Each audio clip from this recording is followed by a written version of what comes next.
Hello, everyone. My name is Liliana Flores Amaro, and I'll be your instructor for the Family and Community Centered Practice course this summer. So I wanted to take a second and introduce myself and give you an opportunity to see my face. Since this course is fully online, I thought that was important, and as you'll see when you would dig into the course, I'll get to see you all through videos as well. So again, my name is Liliana, and I am faculty at CU Denver. I'm working for one of the alternative licensure programs. So you're in one, the Friends program, and I work for Aspire to Teach. My focus is mainly in early childhood and early education, but obviously I'm very passionate about education at any level, whether it's prenatal, infants, toddlers, preschool, elementary, secondary, and obviously working with adults and educators too. So I'm looking forward to getting to know you all through the conversations and through the assignments that we're going to have this summer. So I want to take you all through a little bit more explanation and context for the course. I'll be posting this video along with the slides on Canvas, so you can obviously check out this video. You'll also have access to the slides as well. So I'm going to switch my screen, and give me a hot second to present. All right. So again, welcome to Working with Family and Community, or Family and Community Centered Practice. You'll probably hear me referring to either of those, and it's the same course. So again, the purpose behind this course is to help educators better understand and ground themselves in understanding the child in context. Right, so we know that a child does not exist in a vacuum, and so to fully understand the dynamics as an educator with a student, we as educators have to understand ourselves and our own personal context before we try and go unpacking other people. And so you'll see one of the assignments is really geared towards really exploring ourselves as educators and understanding what systems are at play, what contexts have shaped us to this point. And then we'll also get a chance to apply what we learned in our personal exploration and begin to apply those to a child and family, and really helping to really uncover and engage with their own really unique story. We'll be learning about the various systems at play within the school, within communities, and within families. And then we'll also be talking about and learning about ways to leverage and connect both the assets and the needs of the family and surrounding communities. So through this class, you all will hopefully develop a framework that incorporates all of these 4 key areas that can be used in your future work in the classroom as educators, and really in any context. I have a background in anthropology myself, so this is so important to working and collaborating, obviously with, education and children and families, but really you could apply it to any context, anytime you're working with people. All right, so we are doing a semester's worth of work condensed into a summer course. So it will be at times a heavy lift, and so please be prepared for this, and figure out what you need to do in your schedule, in your calendar, to set time to be able to meet the deadlines. Hopefully I've organized this course in a way that the flow hopefully will make sense, but either way, there are going to be times during the summer where there will be a lot of reading or a lot of material to engage with, and then you'll have some key assignments to complete. So there's both the online collaboration piece and the other course responsibilities that you have to navigate and make sure that you are completing by the due date and allowing enough time to really engage with the material. Again, the expectation is that you're crafting an asset-based mindset. You will be able to really work on that during this course, but really the essential value of this course is to assume the best and actively find those assets and those strengths for students, family, and community members. And so I encourage you to push if you found yourself kind of reverting back to looking at just the problems, at the issues. While those are important to note, we're going to spend a little bit more time thinking about how to actively search for strengths and assets. And then when in doubt, look at the syllabus or Canvas. And then if you still have a question, you can ask a peer, and then you can email me if the question is still not clear.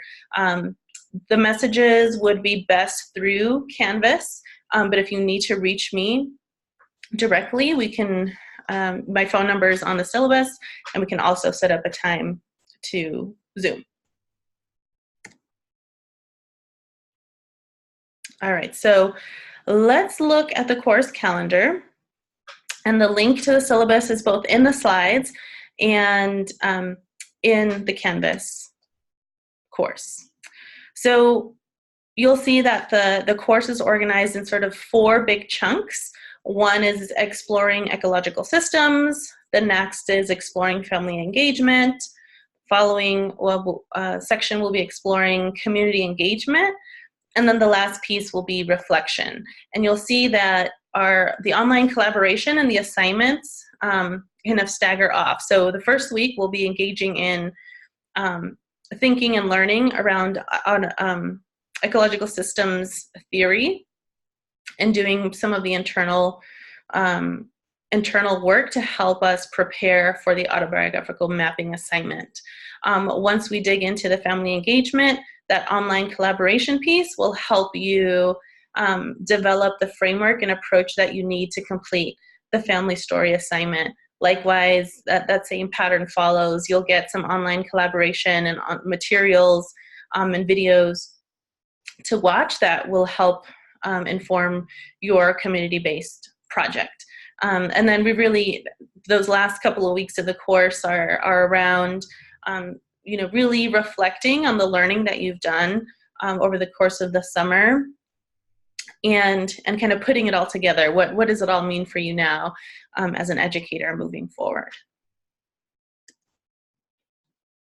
All right, so for the online collaboration, the expectations are as follows. So by Wednesday of the online collaboration week, you would have engaged with the assigned readings and videos and complete any annotations or posts or videos by 11:59 p.m.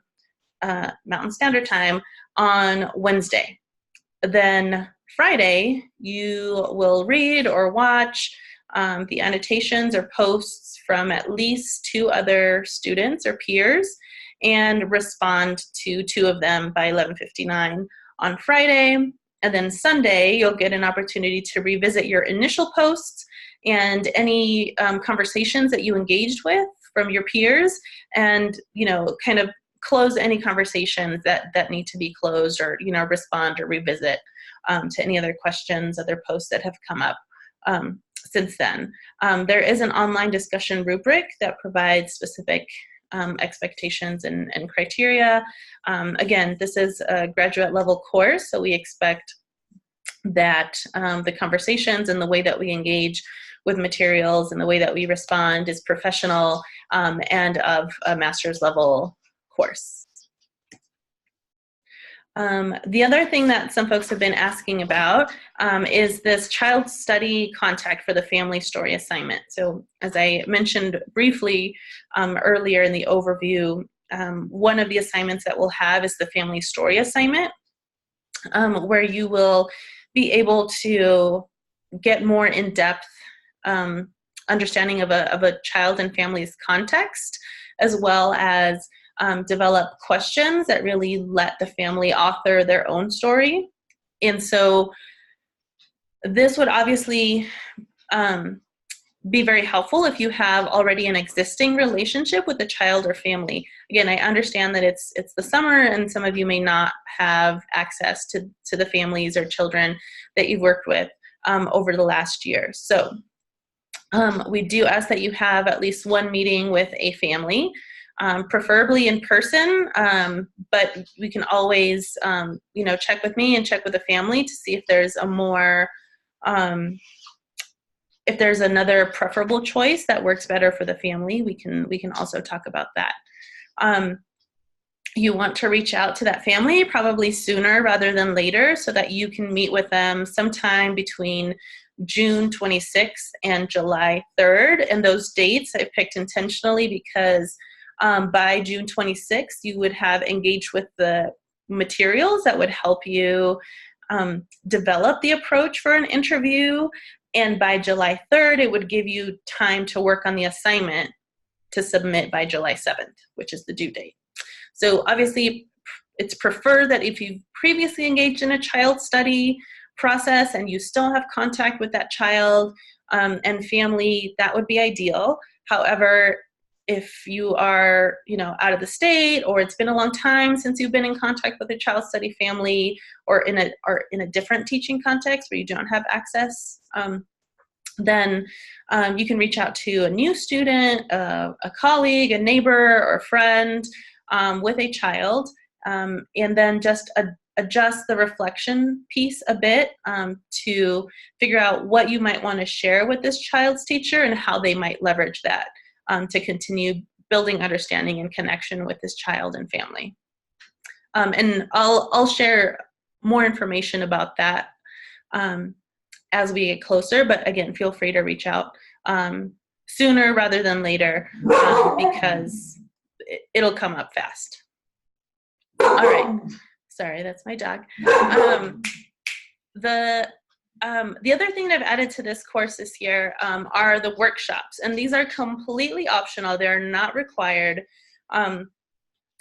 but I wanted to leave a space for you all to share your ideas and questions and ask for feedback from peers and myself before you submit your assignments, because we won't have any Zoom sessions to really talk about in depth or brainstorm ideas. I wanted to hold this space just for those of you who wanted to take advantage of this. Again, this is not required, it is optional, but I found some really interesting conversations come up in previous iterations and previous online workshop sessions. So in addition to the workshops, I can also set up some office hours as well to talk about the assignments. And if you have particular questions or want to run through sort of what your approach is or what you want to focus on or the format, I'm more than happy to talk about that. And you can also post to these online workshops. So we'll be using Padlet as the format for this. All right, so next steps. Definitely take time to review the syllabus and Canvas and prepare for the first online collaboration assignment. You also want to sign up for a Padlet account. Not only do we have the optional online workshops, but we'll also be using Padlet to engage with some course materials and reflections for the course. And then think of a person, place, or thing that represents either family or community to you, and you will use this to share in your first online collaboration. So with that said, that sort of wraps up the course introduction, sort of a little bit of an orientation video. So please reach out if you have any questions whatsoever.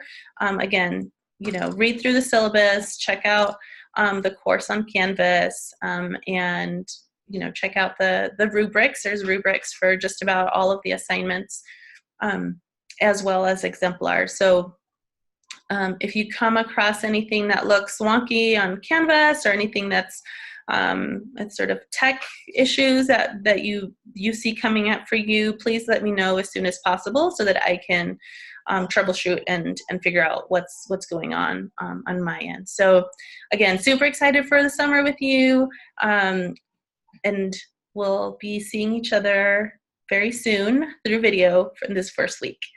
All right, take care, and we'll be in touch.